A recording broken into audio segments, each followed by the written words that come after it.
Section 153.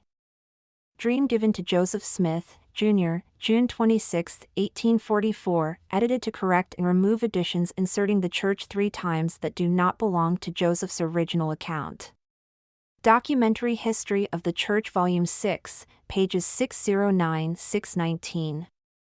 I was back in Kirtland, Ohio, and thought I would take a walk out by myself and view my old farm, which I found grown up with weeds and brambles, and altogether bearing evidence of neglect and want of culture.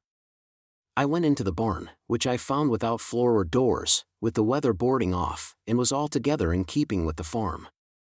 While I viewed the desolation around me, and was contemplating how it might be recovered from the curse upon it, there came rushing into the barn a company of furious men who commenced to pick a quarrel with me.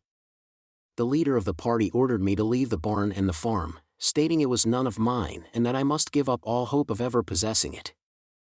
I told him the farm was given me, and although I had not had any use of it for some time back, still, I had not sold it, and according to righteous principles it belonged to me.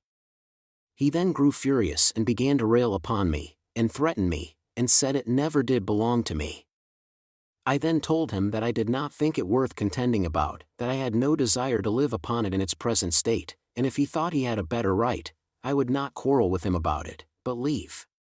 But my assurance that I would not trouble him at present did not seem to satisfy him, as he seemed determined to quarrel with me, and threaten me with destruction of my body.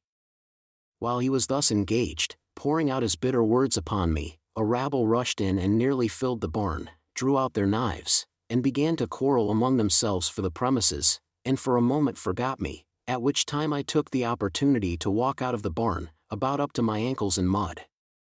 When I was a little distance from the barn, I heard them screeching and screaming in a very distressed manner, as it appeared they had engaged in a general fight with their knives. While they were thus engaged, the dream or vision ended.